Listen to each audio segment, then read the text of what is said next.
d'abord, il faut que je vous fasse un aveu, c'est que vous voir en vrai, c'est-à-dire pas sur un écran et pas sur une scène costumée, ça m'impressionne. Mais ça ne va pas m'empêcher de parler quand même. Ah, je... Mais donc, on va parler de texte, en effet, on va parler de littérature, vous en avez envie, mais je voudrais quand même qu'on parle un tout petit peu de théâtre. Bon, d'une part, parce que vous êtes à la Comédie Française depuis pas très longtemps. Donc, c'est une drôle d'aventure, non, d'arriver à la Comédie Française après toute une carrière, enfin, tout un parcours. Oui, en fait, c'est une proposition qui est venue il y a 2 ans, enfin un petit peu plus de 2 ans, de la part d'Éric Ruff et de Stéphane Braunschweig. C'était est-ce que tu aimerais rejoindre la troupe, donc entrer à la Comédie Française en tant que pensionnaire, pas en tant que sociétaire évidemment, et ça serait pour jouer Agrippine. Voilà. Et Éric Ruff, c'est à tout jamais mon Hippolyte. Et j'ai beaucoup d'admiration pour le comédien et aussi beaucoup d'admiration pour l'administrateur. Je trouve qu'en ce moment, il fait un travail tout à fait remarquable. Donc, j'ai beaucoup réfléchi et j'ai dit oui. Et je pense que au moment où c'est intervenu, donc moi c'était il y a 2 ans, j'avais 60 ans, c'était merveilleux tout d'un coup de se voir offrir comme une nouvelle vie. Je sais pas, oui, une nouvelle vie, un nouveau rêve, redémarrer à zéro quelque part, vous voyez. Enfin, moi, je l'ai pris comme ça. Et puis travailler intensément parce qu'on ne sait jamais suffisamment à quel point les comédiens français travaillent énormément. Oui, c'est très contraignant la Comédie Française. Il y a le problème de l'alternance, etc. Parfois, on peut jouer plusieurs fois dans une journée. Oui, plusieurs fois le week-end. Alors, le grand public ne sait pas suffisamment ce principe de l'alternance, c'est-à-dire qu'en une semaine, il peut se jouer 5-6 spectacles différents. On peut jouer le samedi après-midi, le samedi soir, le dimanche après-midi, le dimanche soir. C'est vraiment très intense. Et voilà, j'ai sauté, j'ai dit oui, je ne regrette rien. C'est absolument passionnant, mais il faut être dans une bonne forme physique quand même. Vous faites du sport ? Oui, bien sûr. Beaucoup de marche à pied. Et voilà, mais je pense franchement que jouer chaque soir, c'est... Enfin, pour moi, hein, c'est le plus beau qui puisse nous arriver, quoi. Et alors, je vais vous donner un conseil à tous, c'est que Dominique Blanc a participé à cette émission de France Culture qui s'appelle À voix nue. Et vous pouvez le podcaster, et il faut le podcaster d'urgence. C'est absolument passionnant, 5 fois une demi-heure. J'ai absolument adoré tout ce qu'elle dit. Et donc, on va pas pouvoir dire la même chose ici en 50 minutes. Donc, je vous conseille vraiment d'écouter ça. C'est très facile à podcaster. Moi, comme j'étais très, très en retard pour toutes mes lectures ici, je l'avais mis dans ma voiture sur une clé USB. Et alors, dès que je m'arrêtais, je prenais des notes. Et alors, justement, j'y viens. Je vous ai entendu dire, ce qui m'a beaucoup plu, que le théâtre était le dernier lieu de l'intelligence et que c'était une terre de résistance. Vous pouvez en dire un peu plus ? Oh, bien sûr. Mais, si vous voulez, j'ai le sentiment qu'on vit dans une société où tout est extrêmement fragmenté, où tout n'est pas censuré, mais quand même beaucoup. Donc en fait, on subit énormément de choses. Et puis finalement, le temps de la réflexion, ce que j'appelle le temps de l'intelligence, c'est-à-dire à la fois le temps de l'écoute, et puis le temps de formuler des pensées, d'échanger, de partager tout ce temps-là, qui devait, je ne sais pas, correspondre au forum grec et latin. Tout ce temps-là n'existe plus parce qu'en fait, que ce soit la radio ou la télévision ou même le cinéma, je veux dire, tout est vraiment très, très coupé, entrecoupé. Donc, le théâtre, c'est le dernier lieu de partage de la pensée d'un auteur, d'un jeu de comédien. C'est la dernière... c'est le dernier lieu où on partage aussi l'écoute, où on partage aussi le silence, où on partage le respect de l'autre qui est juste à côté. On peut sortir du théâtre et ne pas être d'accord ou être d'accord, mais de toute façon, le théâtre sera là pour provoquer de la pensée, évidemment. Donc, pour moi, c'est ça. Je trouve que l'époque est violente. J'ai des enfants et je me rends compte de ce qu'on demande à la nouvelle génération, qu'on n'a pas tellement envie d'accueillir. On est dans une société qui ne veut pas tellement s'occuper de cette jeunesse qui arrive, qui est pleine de promesses, pleine de rêves évidemment, mais aussi pleine de compétences. Il y a des plafonds de verre, on va dire, dans beaucoup de domaines. Donc j'ai le sentiment qu'il vaut mieux se rassembler plutôt que se diviser, si vous voulez. La Comédie Française, pour moi, c'est une occasion de rassemblement. Mais au-delà de ça, le théâtre est ce lieu-là, ce lieu où l'on peut réfléchir, s'exprimer, où la pensée est totalement libre et où on vous commande rien et où on vous demande rien en échange non plus. Je trouve que c'est très important. Par exemple, en Europe, on voit bien qu'il y a énormément de populisme qui se développe, ou l'extrême droite au Brésil et toutes ces choses-là. Je pense que la culture, l'échange, le partage, c'est ce qui fait notre terre de résistance, il me semble. Alors, puisque j'ai la chance que vous soyez là, je voudrais aussi me faire plaisir. Oui. Je voudrais qu'on parle d'un homme pour lequel j'ai une admiration sans borne, qui s'appelle Patrick Chéreau, qui malheureusement est mort. Oui. Vous avez travaillé 6 fois avec lui. Oui. Je voudrais que vous en parliez un peu. Ah oui, oui. Alors, d'abord, il ne faut pas que je pleure. On a du mal. On a du mal. Alors, voilà, j'ai une chance magnifique. Cette chance, c'est d'avoir travaillé 6 fois et d'avoir croisé la route de ce grand artiste. La première fois, pour vous situer un peu les choses, c'était sur Peer Gynt, donc qui était une pièce qui durait 8 heures, qui racontait la vie d'un homme de 20 à 80 ans. Et puis, j'ai travaillé avec lui de nouveau au théâtre avec les Paravents à Nanterre, avec Phèdre, évidemment, avec La Douleur.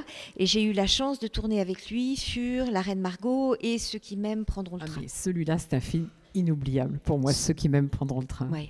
C'est un film inoubliable. Et c'était un tournage compliqué, en fait, non? Parce que vous deviez prendre le train, c'était pas au lieu où ça devait... C'était un tournage un peu compliqué. Mais quand on revoit le film maintenant, c'est vraiment un film testamentaire. Et c'est ça qui est très, très impressionnant. En fait, à cette époque-là, je venais d'être engagée par le théâtre de l'Odéon pour jouer un des plus beaux rôles de femme qui existe dans le théâtre, qui est le rôle de Nora dans Maison de poupée, donc écrit au XIXe siècle par Ibsen, l'histoire d'une femme qui quitte mari et enfant pour prendre en main sa propre liberté, tout ça en 1880 et quelques, et le spectacle durait 3 heures. C'était Deborah Warner qui mettait ça en scène, donc c'était vraiment un grand pari. Je devais remplacer au pied levé Isabelle Huppert qui était enceinte et j'avais 3 semaines pour reprendre ce spectacle de 3 heures, donc c'était déjà un petit peu fou. Et auparavant, Patrice m'avait demandé de le rejoindre sur l'équipe de Ceux qui m'aiment prendront le train et d'incarner le rôle de Catherine. Voilà. Et cette Catherine, mais j'avais très envie de la jouer et bien évidemment, je ne voulais pas qu'il engage quelqu'un d'autre. Donc quand il a su que j'avais réussi l'audition avec Deborah Warner, il m'a dit, écoute, on va s'organiser, je vais faire le plan de travail en fonction, comme ça tu pourras faire les deux. Et d'ailleurs, pour Catherine, je vais t'envoyer les scènes que j'ai supprimées.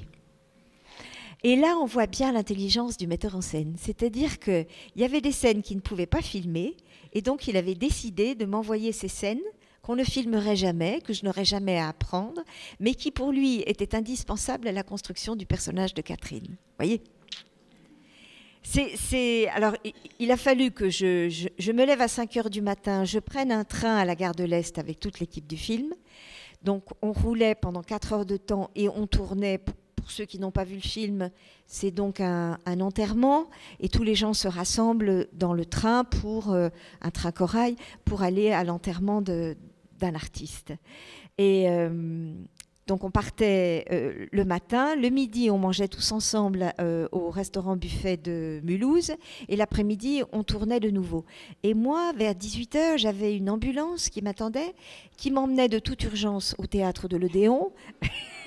Pratique l'ambulance, pratique. Ah, j'adore.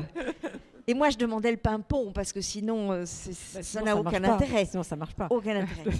Donc, j'avais le pimpon, je fonçais droit devant et j'arrivais à l'Odéon, je sautais dans le corset, hop, on me mettait une espèce de fausse perruque, etc. Et j'arrivais sur scène, il était 20h et le spectacle démarrait à 20h. Et moi, je suis dans les toutes premières répliques du spectacle. Voilà, c'était totalement grisant, je ne peux pas vous dire. J'ai eu le sentiment d'être parfaitement schizophrène, d'avoir une vie absolument incroyable, d'être invincible. C'est un sentiment très fort, vous voyez, parce qu'on se dit, j'ai tourné dans la journée au cinéma, le soir je joue au théâtre. Au fond, la vie d'une comédienne devrait être toujours comme ça. C'est une espèce de rêve absolu. On invente dans la journée, on continue à inventer le soir. Et on dort très peu et on n'a pas besoin de dormir en fait parce que le plus important c'est de jouer à tout prix. Avec Ibsen comme auteur, qui est quand même un auteur dramatique tout à fait exceptionnel, qui a écrit des personnages de femmes vraiment très très beaux. Et puis dans la journée, Patrice Chéreau qui vous dirige, avec Daniel Thompson et Pierre Trividic comme scénariste. Chéreau, c'est très extraordinaire. C'est un... Je ne sais pas comment je pourrais vous raconter. C'est évidemment un très grand artiste, mais un artiste qui a su s'exprimer à la fois au théâtre pendant des années, pendant très très longtemps. Il a su s'exprimer aussi magnifiquement à l'opéra et il a su ensuite s'exprimer au cinéma. Et lui, ce dont il rêvait, je crois, son rêve le plus secret, c'était d'arriver à tourner un film qui soit un grand film populaire et qui fasse 1 million d'entrées. Bon. Ça, on peut dire que quelque part, il ne l'a pas fait. Mais en fait, quand vous revoyez La Reine Margot à la Cinémathèque française, sur cet écran absolument immense, vous vous rendez compte que ce grand film populaire, c'est La Reine Margot. Donc, je ne sais pas comment il faudrait la ressortir, ni sous quelle forme. Et puis, La Reine Margot, c'est très délicat parce que ça existe dans le format de 4 heures, mais ça existe aussi en 3 heures de temps, et ça existe dans 3 montages différents, en fait. Et aussi dans le format de 2 heures, qui était celui réclamé par les Américains. Au-delà de ça, Chéreau, c'est quelqu'un qui, sur un plateau de théâtre, a d'abord un charisme très fort, une force de séduction absolument incroyable qui fait que hommes et femmes confondus, de tout âge confondus, on est totalement sous le charme de cet homme-là. Il va venir vous parler beaucoup au cinéma, mais au théâtre aussi, comme ça, à l'oreille, il va vous dire des choses dont vous avez le sentiment qu'il ne les dit qu'à vous, et il ne les dit que parce que c'est vous. Donc il va établir dès le départ, si vous voulez, une relation extrêmement intime. Voilà. Et je crois que c'était ça, sa force. C'est la raison pour laquelle c'est toujours aussi difficile de parler de lui, mais c'était quelqu'un qui aimait beaucoup qu'on propose. Enfin, au théâtre, par exemple, il y avait énormément de séances de lecture. Bon, je ne sais pas si vous savez comment ça se passe, mais en fait, on se rassemble tous autour d'une table comme ça, et lui, pendant des jours et des jours, va vous raconter son rêve. Donc, évidemment, Ibsen, mais il va vous raconter tout ce qui l'inspire. Donc, si vous voulez, on va être... c'est une espèce de voyage intérieur avec l'artiste, où nous, on est assis à table, on peut prendre des notes, on peut faire tout ce qu'on veut, mais en gros, on écoute. C'est surtout ça le travail le plus important. Après, quand on se retrouve sur scène, parce que Per Gynt, on l'a répété tout de suite sur le plateau du théâtre, là, ce qu'il vous demande, c'est de proposer, et de proposer beaucoup. C'est-à-dire d'être extrêmement inventif, et puis de ne jamais être susceptible, et de jamais se planquer, parce que ça, je crois qu'il ne supportait pas cette idée-là. Il ne supportait pas les comédiens qui étaient paresseux, ou ceux qui attendaient qu'on leur donne la béquille, si vous voulez, pour faire le personnage. Donc c'était formidable parce qu'après vous avoir fait rêver de façon incroyable, il vous demandait d'y aller en gros. Et à partir du moment où vous proposiez des choses, à ce moment-là, il se précipitait sur le plateau et puis ça l'inspirait à son tour. Et en fait, on avait tous les deux, et puis avec Gérard de Sarthe, enfin tous les autres comédiens, une relation comme ça intimissime où on croquait finalement le personnage avec lui. Son père était un grand peintre, sa mère dessinait, je crois. Donc il a eu très tôt certainement une éducation très sensible à l'art, au Louvre et à la délicatesse aussi d'un trait. À l'exposition du Louvre, il avait montré ses propres dessins. Je ne sais pas si vous les aviez vus. Oh, c'était incroyable. Au tout début, il dessinait ses mises en scène. Donc, j'ai vu des vous avez photos. vu ? J'ai vu des photos, oui. Incroyable, un talent incroyable. Très très doué, oui. Voilà. Bon, il a arrêté malheureusement. Il aurait pu être couturier. Exactement. Il a arrêté, mais en fait, bon, il y avait tout ça dans sa tête. C'était aussi quelqu'un qui avait une force de travail absolument exemplaire. Je n'ai jamais rencontré quelqu'un qui travaille autant que cet homme-là. C'est-à-dire que ça démarrait tôt le matin et ça allait jusque tard dans la nuit, quoi. C'était bourreau de travail, on me dit. Oui. Mais tout à l'heure, avant ce débat, on vous a tous dit que vous étiez une Phèdre inoubliable. Vous croyez qu'il y est pour quelque chose ? Ah ben oui, évidemment. Non, évidemment. Évidemment. Vous n'êtes pas sans savoir qu'il avait pensé à d'autres comédiennes. Donc, quand il est venu à la maison, je ne savais pas du tout pourquoi il venait à la maison, Moi, entre-temps, je m'étais blessée. Donc, j'avais eu un accident sur un plateau de théâtre. D'ailleurs, je devais jouer Nina dans La Mouette. Et puis, l'avant-veille de la première, si vous voulez, je me suis fait une déchirure musculaire. Donc, je ne pouvais plus marcher. Une déchirure musculaire, c'est quand vous voyez sur un terrain de foot un footballeur qui va pour s'évanouir. C'est une douleur physique très intense. Voilà, donc j'étais cloîtrée chez moi, en fait. Et il m'a téléphoné pour me proposer de venir me voir. Bon, j'ai dit oui, bien sûr. Voilà, il s'est assis, c'était très étonnant parce qu'il y avait 2 canapés en face à face. Moi, j'étais dans un angle du canapé, lui, il s'est assis évidemment à l'opposé. C'était déjà de la mise en scène. Je me suis dit, mais qu'est-ce qu'il va me dire? J'étais vraiment... je ne savais pas.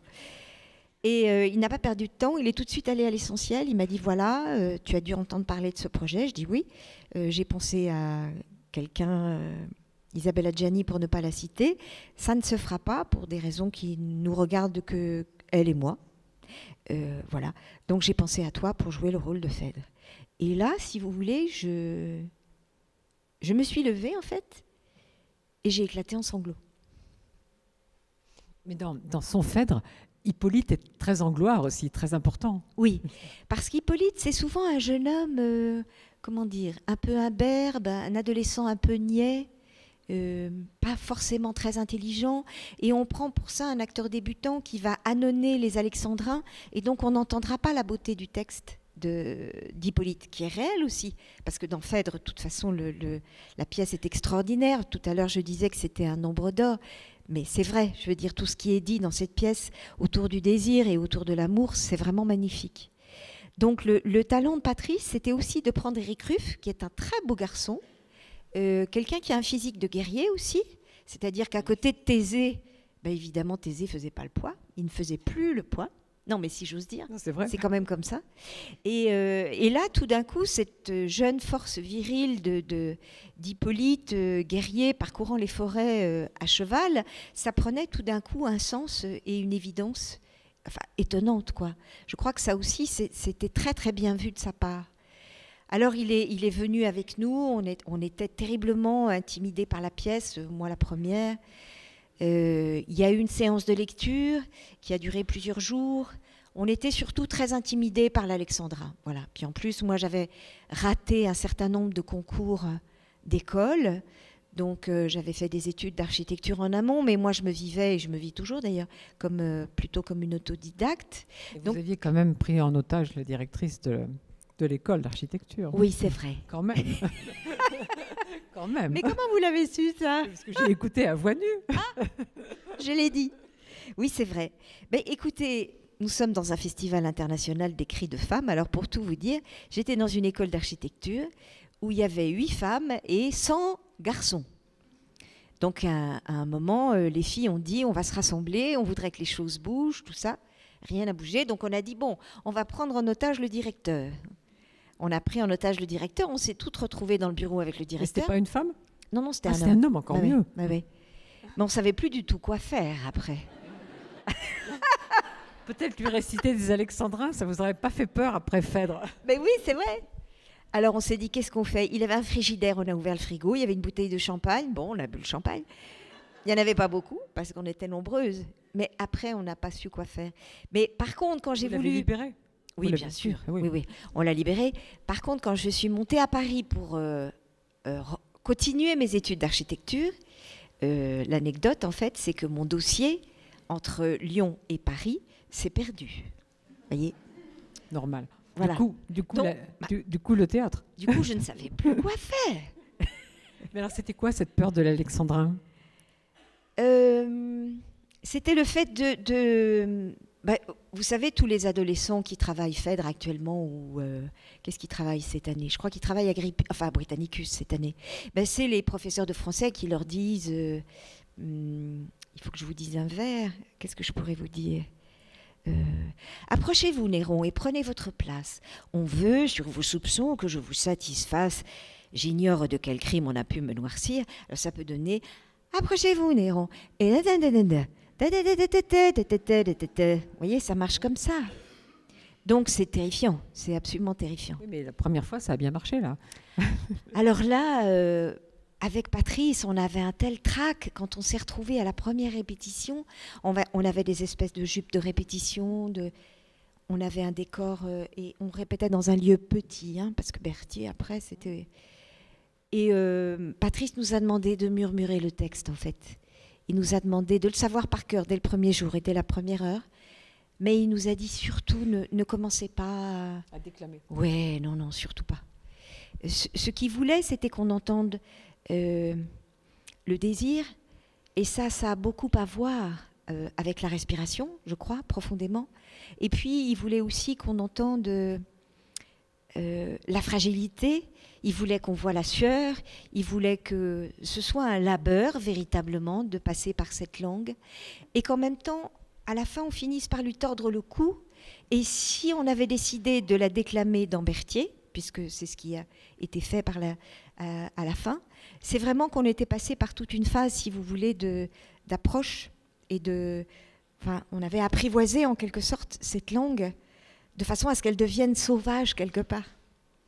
Et alors, je voudrais qu'on parle de quelque chose qui va nous amener à la lecture, puisqu'on veut aussi parler de la lecture, c'est que justement, avec Patrice Chéreau, avant que ça devienne un spectacle mis en scène par Patrice Chéreau, où vous étiez seul en scène, vous avez lu La douleur, tous les deux, de Marguerite Duras. Oui. Pour tout vous dire, je me suis trouvée après Phèdre et après la trilogie de Lucas Bellevaux sans travail, sans proposition de travail. Et en fait, j'étais assez sidérée de ça, mais ça arrive dans une vie. Et en fait, je suis tombée malade. Et quand j'ai voulu reprendre la profession, j'ai demandé à voir Patrice Chéreau et je lui ai dit, Patrice, il faut qu'on se voie. Je voudrais que tu me parles de ma carrière et que tu me dises qu'est-ce que tu penses de tout ce que j'ai fait. C'était vraiment, si vous voulez, un face-à-face d'amis. Je crois qu'il a perçu assez vite mon extrême fragilité et il m'a dit, écoute... Je n'y pensais pas, mais là, en te voyant, pourquoi pas une lecture à deux? Bon, alors il faudrait qu'il y ait un regard, il faudrait qu'il y ait un œil, quelqu'un qui puisse nous diriger un petit peu. Donc il m'a dit, je connais quelqu'un formidable qui s'appelle Thierry Niang, qui est un chorégraphe avec lequel j'ai déjà travaillé à l'opéra, qui est quelqu'un que j'aime beaucoup. Il était très amoureux. Et est-ce que ça te plairait de le rencontrer? Et puis alors on chercherait des textes, toi et moi, lui aussi, et on les échangerait et on finirait par trouver un texte qui nous plaît vraiment à tous les trois. Or, en fait, Thierry Niang, comme son nom l'indique, est d'origine vietnamienne. Il a un grand amour, très grand amour pour Marguerite Duras. Il a proposé La douleur. Patrice l'a lu. Moi, je l'ai lu d'une traite et j'ai appelé Patrice tout de suite pour lui dire c'est magnifique. Patrice m'a dit oui, il faut faire un montage. Alors je le fais. Voilà. Il a pris quelques jours et il a fait un montage qui est absolument exceptionnel. Vraiment exceptionnel. Il a, je ne sais pas comment dire, réinventé tout un chemin intérieur de cette femme qui, en avril 1945, attend l'homme avec lequel elle est mariée en compagnie de son amant. Elle attend son mari en compagnie de son amant. Voilà, donc il y a M et D qui est là. Donc Patrice jouait D. On a dû faire ses lectures, je ne sais pas énormément, 5-6 fois. Et puis un jour, il est arrivé, je pense que c'était à Reims, il était à ce moment-là à la Scala de Milan. Et il est arrivé, il était épuisé et de très méchante humeur. Et bon, la soirée. Ce qui était rare. Ce qui était très rare, oui, parce que ce n'était pas du tout son genre, n'était pas du tout caractériel. Mais j'ai vu vraiment que là, il avait dépassé les limites. Et donc, pendant toute la lecture, j'ai pas mal gambergé. Et à la fin, je lui ai dit, bon, je vais te parler de quelque chose, mais tu réfléchis, et puis tu me donneras ta réponse dans quelques jours. Voilà. En fait, est-ce qu'on peut faire de la douleur un spectacle? Et est-ce que tu accepterais de me mettre en scène dans la douleur? Voilà, 3 jours après, malheureusement, je n'ai pas gardé le mail, mais j'aurais dû. Il m'a répondu, il m'a dit, écoute, si Thierry est d'accord, moi je suis d'accord. Et là, l'aventure a commencé. Et vous l'avez fait. Et on l'a fait. Et c'était un Molière. Oui. Mais justement, je voudrais qu'on parle de ce geste de lire. C'est-à-dire, lire, c'est pas jouer, c'est faire entendre différemment la voix d'un écrivain. Je sais que vous aimez lire. D'ailleurs, vous allez le faire un petit peu. Mais qu'est-ce que ça vous apporte de différent de jouer, lire? Alors, lire, moi, ce que j'aime bien, c'est qu'il n'y a pas de metteur en scène. Donc, Bon, on est Oui, tranquille. mais alors justement, j'allais dire, il y a certains comédiens, et c'est pour ça que vous, pour moi, vous êtes l'exception absolue. J'aime pas toujours entendre des comédiens lire, parce que certains surjouent le texte. Oui. Et c'est désagréable. Il Oui. faut le lire, il faut pas le surjouer. On est d'accord. Non, j'aime beaucoup ça parce que je pense que c'est un exercice très difficile, très ingrat. Il n'y a pas de décor, il n'y a pas de costume. Normalement, il n'y a pas spécialement de lumière non plus.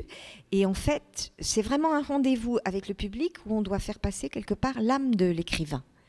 Et je trouve que cet exercice, c'est un peu comme pour un chanteur d'opéra, j'imagine, des gammes. Et pour nous, c'est une façon, enfin pour moi, c'est une façon de s'approprier, si vous voulez, la matière de l'écrivain et de la restituer telle que je la ressens, c'est-à-dire effectivement sans effets spéciaux, mais dans la pure vérité. Pour ça, il faut beaucoup travailler en amont, c'est-à-dire lire et relire sans cesse. Moi, je le vois vraiment comme une terre agricole, si vous voulez, qu'on ne cesse d'aérer, qu'on ne cesse de retourner en permanence, pour après en donner toute l'essence finalement. Ça, c'est une chose que j'ai toujours aimé faire et qui m'a été confirmée par un comédien que j'aime énormément, qu'il ne faut pas oublier, qui s'appelle Michel Piccoli. Vous avez lu avec lui?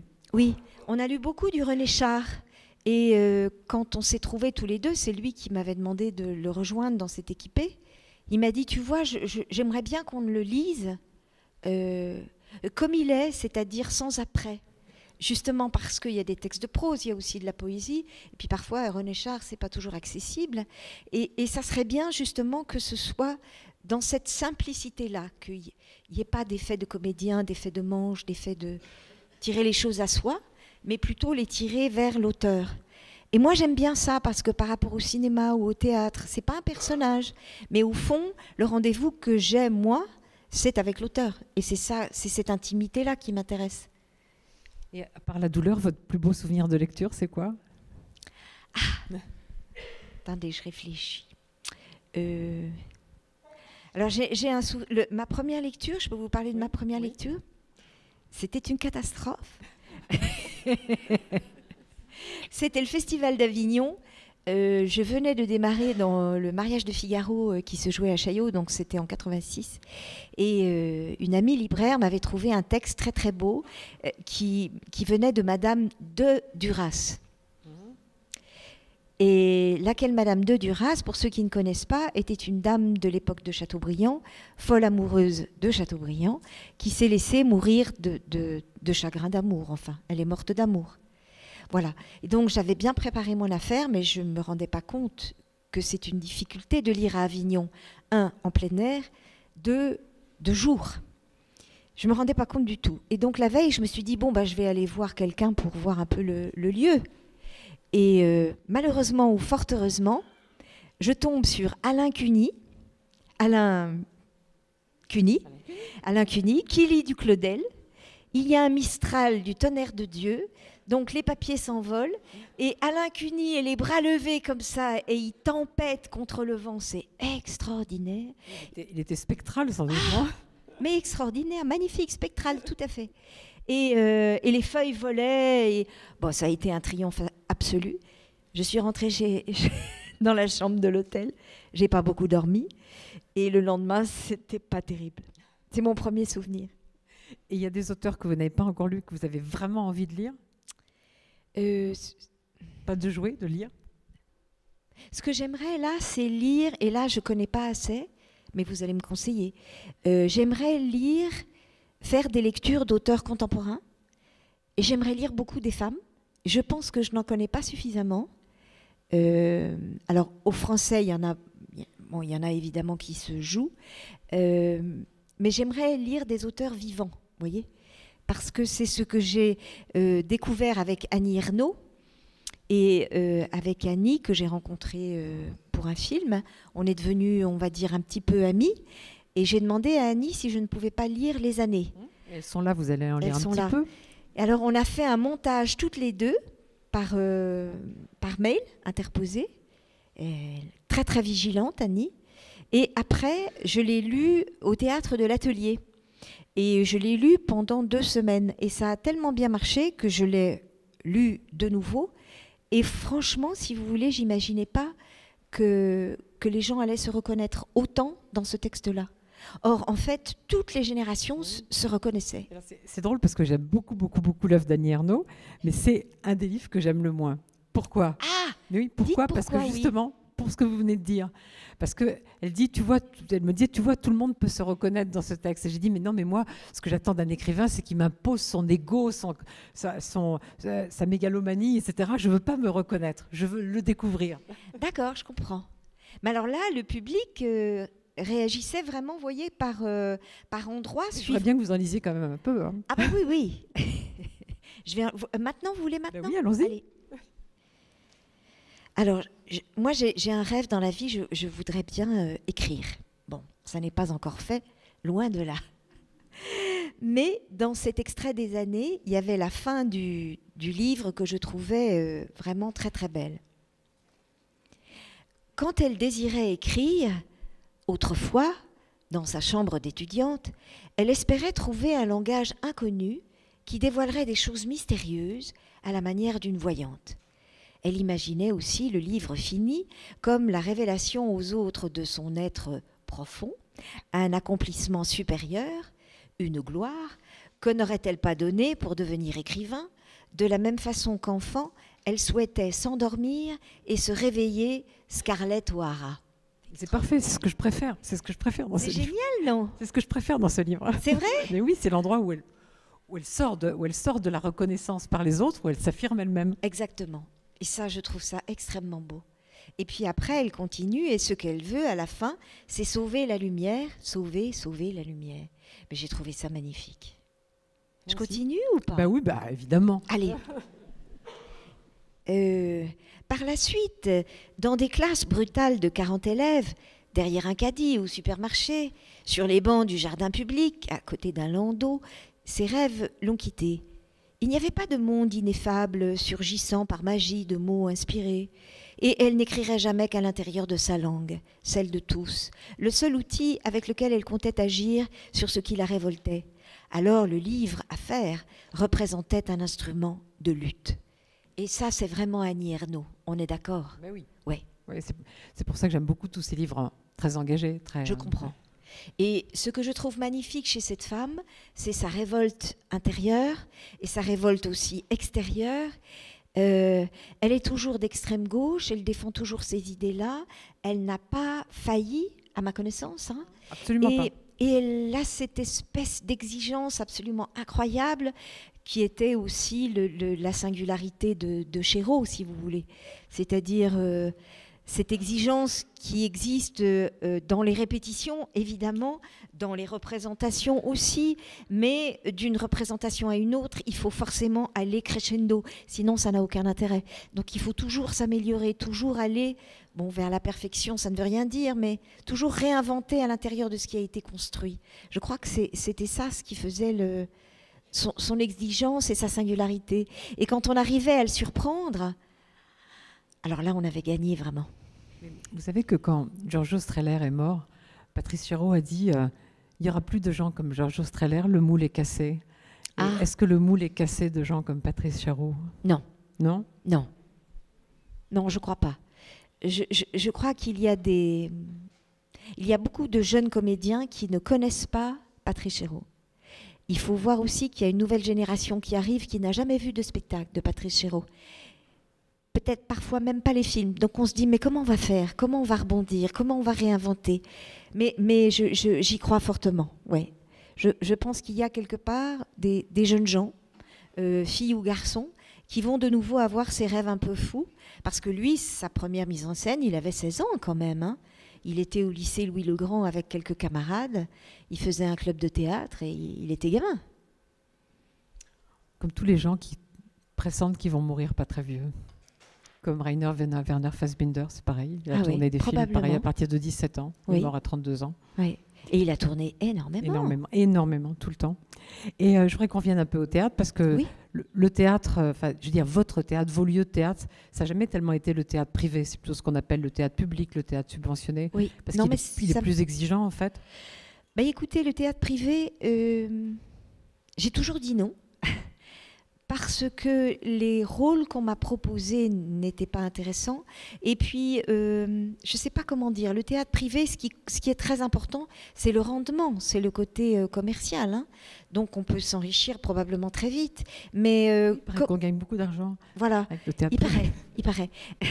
Mais comment défend-on la qualité quand on joue une pièce pendant un an ? Raisonnablement, je pense que ça n'est pas possible. Donc, le théâtre subventionné, le théâtre public, moi, ça m'a toujours paru important. De même que pour la télévision, j'ai aussi toujours tourné pour la télévision publique. C'est une certaine idée de l'État, c'est une certaine idée aussi de la décentralisation, de défendre un théâtre populaire, de jouer à la fois dans les banlieues, aussi très loin dans la province, dans la France profonde. Voilà, moi j'aime beaucoup les tournées aussi. Ça, c'est pas forcément toujours facile avec les. Non, ça a toujours été un choix, évidemment. Et tout à l'heure, vous avez mentionné quelqu'un dont j'aimerais bien que vous parliez un tout petit peu, puisque c'est une femme en plus, c'est Deborah Warner. La grande Deborah. Deborah Warner, metteuse en scène britannique, qui a commencé à rêver aussi très tôt. Je ne sais pas à quel âge était sa première mise en scène, mais à mon avis, elle était adolescente aussi. C'était passionnant de travailler avec elle sur Maison de poupée. Et ça l'a été de la retrouver 20 ans après sur le testament de Marie. Marie étant, pour ceux qui n'ont pas vu la pièce ou lu le texte, Marie étant la mère de Jésus. Pour Maison de poupée, elle avait une façon de travailler qui était vraiment passionnante. C'est-à-dire qu'elle nous demandait beaucoup d'improvisation. Elle nous demandait aussi beaucoup de confiance à travers les partenaires. Par exemple, fermer les yeux et essayer de raconter un tableau à ses partenaires, justement, et essayer de le décrire d'après la mémoire visuelle, évidemment, avec un vocabulaire adéquat, etc. C'est-à-dire, Deborah Warner, elle s'est beaucoup inspirée de Peter Brook. Voilà. Et sur le Vous n'avez pas joué avec Peter Brook? Non. Avec Peter Brook. J'aurais bien aimé. Mais il a un peu de mal avec les femmes, je crois. On a remarqué. Oui. On est plusieurs à l'avoir vu. Vous dites aussi quelque chose de très très intéressant et de très dur pour les femmes, j'allais dire, c'est que vous dites il y a des époques qui ont un physique particulier, un physique, une époque. Oui. Et quand on n'a pas ce physique-là, on a plus de problèmes à une certaine époque. Ah oui, c'est sûr. Ça, c'est une chose qu'on m'a beaucoup dit au cours d'un dramatique où j'étais chez Florent. J'ai d'ailleurs raté pour ça toutes les auditions d'école, conservatoire, TNS, etc. Mais aussi les rendez-vous de cinéma, vous voyez, les rendez-vous de casting. Oui, je pense que c'est encore plus vrai maintenant. C'est un peu comme le mannequinat, si vous voulez. Si vous avez, je ne sais pas moi, des lèvres pulpeuses ou la bouche de Béatrice Dalle, ou tout d'un coup, il y a des choses qui, parce que cette mode-là est comme ça cette année-là, qui passent beaucoup mieux. Donc, quand on est adolescente et qu'on arrive comme ça à Paris en connaissant personne, l'image qu'on vous renvoie, c'est d'une extrême violence. C'est vraiment oui, c'est une violence parce que c'est un âge où on est extrêmement fragile. On ne sait pas du tout qui on est, en fait. On a ce désir totalement fou de vouloir être une autre ou des autres. Et on n'a qu'une envie, c'est d'être choisi. Vraiment.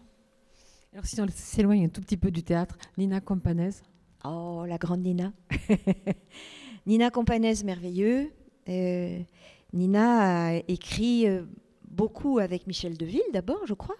Son papa a été un grand monteur de cinéma, n'est-ce pas? Et elle a écrit des fictions formidables comme les Dames de la Côte, comme Le Chef de famille. Et nous avons fait ensemble L'Allée du Roi. Et puis beaucoup d'autres fictions. Nina, c'était un général d'armée. C'était une femme exceptionnelle qui écrivait des rôles pour les femmes exceptionnels, des rôles d'aventurière. Je crois qu'elle aimait vraiment le féminin, oui, dans tous les sens du terme. Je voulais qu'on la mentionne parce qu'elle a fait tourner une femme que j'ai connue et que j'ai tellement aimée, qui était Edwige Feuillère. Ah bah oui, grande dame. Les Dames de la Côte. Oui. Et elle aimait beaucoup Nina Campanese, évidemment. Absolument. Elle lui avait donné des rôles magnifiques. Oui, mais Nina allait beaucoup au théâtre, ce qui n'est pas le cas de tous les réalisateurs de télévision, encore moins de cinéma. Mais Nina connaissait très très bien les acteurs et elle écrivait pour quelqu'un en particulier, vous voyez. Par exemple, dans L'Allée du Roi, bon, c'est un film qui durait 4 heures, il y a une version de 2 heures, mais elle m'a dit, écoutez, on se vous voyait, j'aimerais bien vous écrire un rôle très antipathique. Parce que la marquise de Maintenon, bon, oui, ça va bien. Hein. Là, elle avait gagné, parce que elle avait plus gagné. Antipathique. Alors, elle m'a écrit dans Pique-nique chez Osiris, elle m'a écrit le rôle d'une vieille fille absolument insupportable, antisémite, enfin une horreur, quoi. Et elle s'amusait beaucoup à me regarder, essayer de la défendre quand même, parce que je me suis dit, bon, on va y aller quand même. Et voilà, on a beaucoup ri. Ce matin, on a parlé de pas mal de femmes qui sont plutôt des femmes dominantes. Et vous avez incarné la femme dominante par excellence. Pour moi, c'est la marquise de Merteuil. Ah, la divine marquise de Merteuil. Alors là, c'est un texte extraordinaire. Les liaisons dangereuses, l'adaptation a été faite par Christine Le Tailleur, qui est vraiment une littéraire, qui est une femme qui connaissait ce texte depuis des années et qui a fait un montage d'une intelligence extrême avec tous les personnages sur scène. Tous les personnages étaient là. Le spectacle durait 3 heures. Et puis, cette marquise de Merteuil, dont moi, je suis tombée amoureuse immédiatement. Je veux dire, elle est irrésistible, bien sûr. Non, j'ai eu beaucoup, beaucoup de chance au niveau des rôles et... comment dire ? Oui, au niveau des héroïnes. J'ai aussi beaucoup dit non, parce que je pense que c'est important. Mais il y a eu des femmes exceptionnelles qui m'ont enrichi énormément. Mais alors, au cinéma, vous avez collectionné les Césars, mais ça vous apporte quoi, le cinéma, par rapport au théâtre? C'est quand même beaucoup plus distant, c'est quand même beaucoup plus statique, j'allais dire presque. Oui. Et puis, on ne joue pas sa vie tous les soirs? Non, c'est vrai. Qu'est-ce qui me plaît au cinéma? C'est l'urgence, l'immédiateté, le fait que vous jouez quand même pour une toute petite équipe, donc vous avez quand même un petit public. Mais en même temps, si vous voulez, les rôles de femmes, après 50 ans, le cinéma français a un peu de mal à les écrire quand même. Donc vous aurez remarqué que je tourne de moins en moins. Vous savez, tous les cinémas, Philippe Roth m'avait expliqué que quand on a adapté La Tâche, son roman La Tâche, dans le roman, c'est très très important que le narrateur et le héros qui s'appelle Coleman Silk aient le même âge. Mais il m'a dit, tu comprends, à Hollywood, 2 vieux mecs, c'est impossible. Donc ils ont changé, ils ont mis un vieux, un jeune, ce qui évidemment ne marchait pas du tout. Bah oui. Non, je pense qu'il y a un cinéma qui les aime beaucoup, je trouve, c'est le cinéma anglais. Cinéma anglo-saxon, les comédiennes sont absolument merveilleuses. Elles viennent du théâtre, de la télévision, de la comédie musicale. Enfin, c'est des comédiennes somptueuses qui ont l'intelligence de ne pas toucher à leur visage en plus. Donc, elles tournent beaucoup, elles tournent bien. Ça, c'est extraordinaire. Mais bon, le cinéma français, ça va venir sûrement. On verra. Moi, de toute façon, en ce moment, je préfère le théâtre. Alors, donc, je ne suis pas très frustrée. Mais je dois vous dire que sur un plan purement, comment on peut dire, sur un plan purement psychique, et sur un plan spirituel, je dirais que le théâtre est irremplaçable. Parce que le fait de jouer tous les soirs et de se remettre en jeu, effectivement, parce que vous n'avez jamais le même public, parce que quand vous jouez une tragédie de Racine, bon, il y a quand même là un stress absolument phénoménal. On ne sait pas du tout si le public va écouter, pas écouter. Enfin, il y a un enjeu quand même, qui est chaque soir différent. Cette chose-là, c'est totalement irremplaçable. Et c'est vrai qu'au fur et à mesure des années, je me dis, bon, si le cinéma s'arrête, ok, d'accord. Mais alors à ce moment-là, il ne faut pas que le théâtre s'arrête du tout. Mais le théâtre, ça ne s'arrête jamais? Non, j'espère bien. Alors, j'ai appris de vous que Lars Norén était l'auteur le plus joué dans le monde. Oui, l'auteur vivant. Oui, il paraît que c'est l'auteur dramatique le plus joué au monde. Et c'est un artiste prodigieux. Vraiment. J'ai fait sa rencontre cet hiver à la Comédie Française où il a monté une pièce qui s'appelle Poussière. C'est une douzaine de retraités. Enfin, c'est même pas des retraités, c'est au-delà des retraités. Donc, c'est le grand âge. Et ils vont dans un hôtel dans les... comment dire, en Afrique, enfin en face de l'Europe. Ils vont dans un petit hôtel comme ça pour se reposer tous les étés. Et en fait, sur cet hôtel, il y a des migrants qui viennent mourir sur la plage, comme ça. Alors, on pourrait croire que ça va être une pièce sinistre, mais Lars Norén nous disait tout le temps, c'est une comédie, c'est une comédie. Et certains soirs, quand on la jouait, le samedi soir, par exemple, les gens étaient morts de rire. Je dois dire que c'est vrai. La jeunesse, particulièrement. Et on avait tous des cas assez... il y avait un Parkinson, il y avait beaucoup d'Alzheimer. Enfin, vous voyez, tout était bien... C'était bien réparti, on va dire. Mais c'était extraordinaire parce que les soirs où les gens étaient angoissés, on entendait bien qu'ils ne voulaient pas la pièce. Donc ça toussait un peu. Bon, puis au bout d'un quart d'heure, ça allait, il venait avec nous. Mais les soirs où il partait tout de suite avec nous, là, c'était extraordinaire parce qu'on pouvait tout jouer.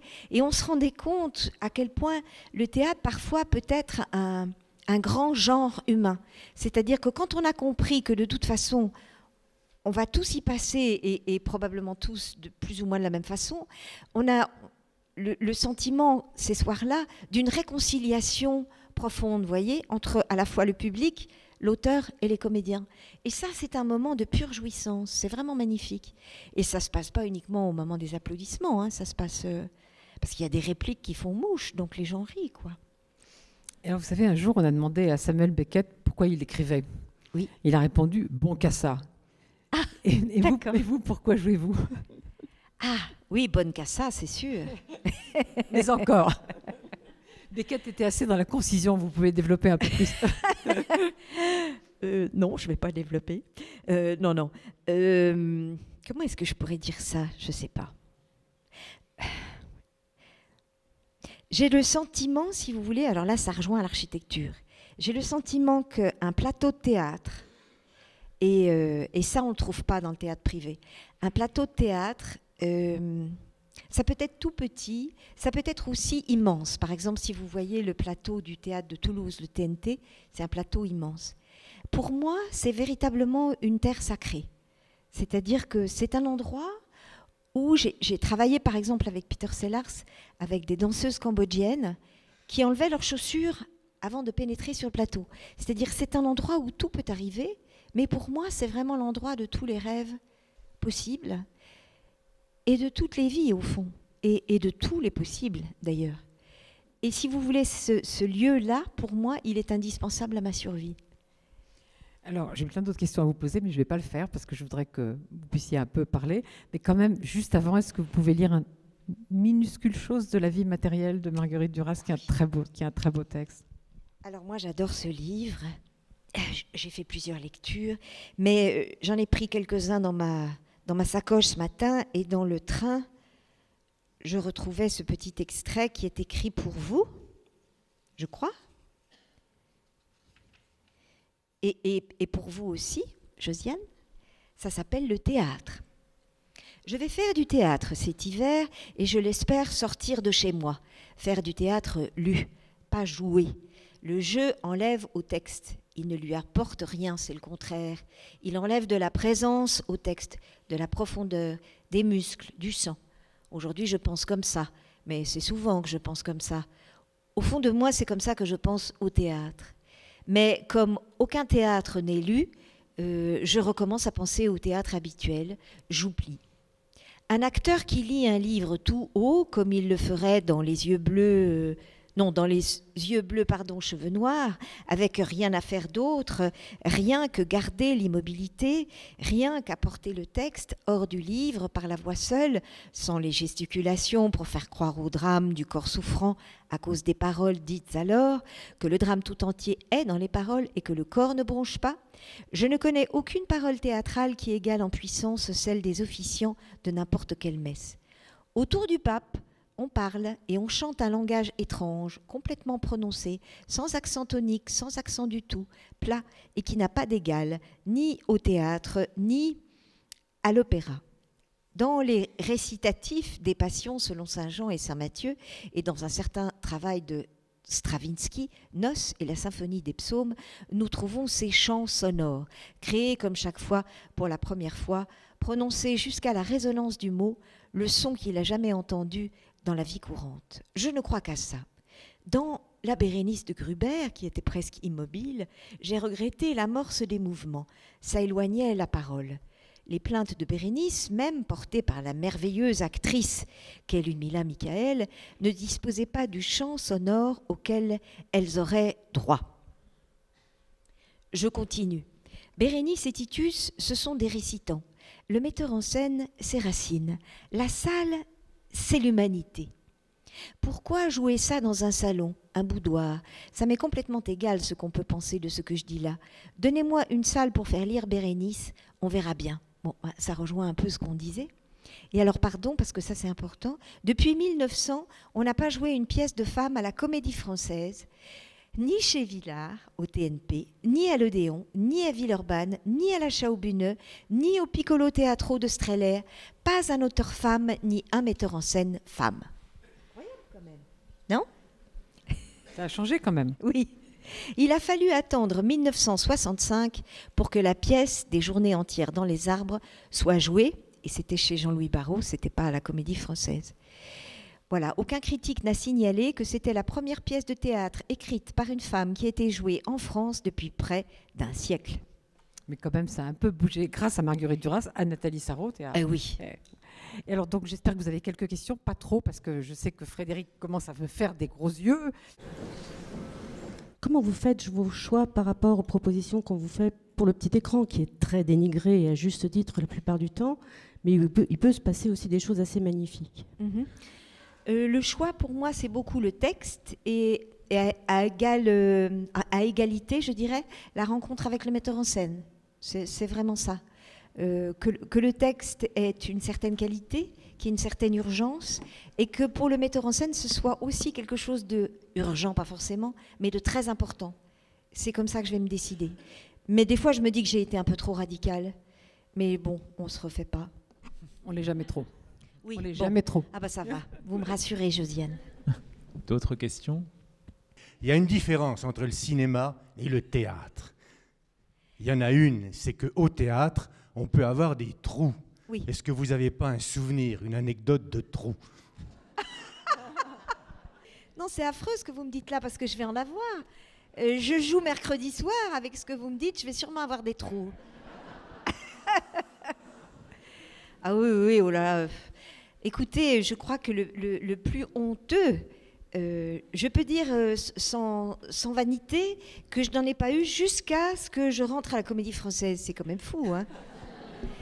Et quand je suis rentrée à la Comédie Française... Toujours la peur de l'Alexandrin. Exactement. C'était pas le premier soir, hein, mais c'était dans les premiers soirs. Et j'étais tellement terrorisée parce que pour moi, j'avais mis la barre très haut. Je suis rentrée, j'ai dit la première phrase à Clotilde de Bézère, donc Albine, et j'ai pas pu enchaîner avec la seconde. Donc, que faire ? Comme ça ne m'était jamais arrivé, j'ai paniqué beaucoup. J'ai vu Clotilde s'approcher de moi comme ça, un peu en crabe. Normalement, il y a une assistante qui a le texte à la main, mais je ne savais pas du tout où elle était. Elle me lançait le texte, mais je ne l'entendais pas. Donc, je pense que... Et puis finalement, la phrase est arrivée. Donc, j'ai pris la phrase et j'ai cru que ça allait relancer le reste. Malheureusement, non.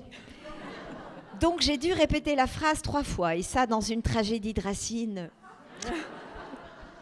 ça, c'est terrible.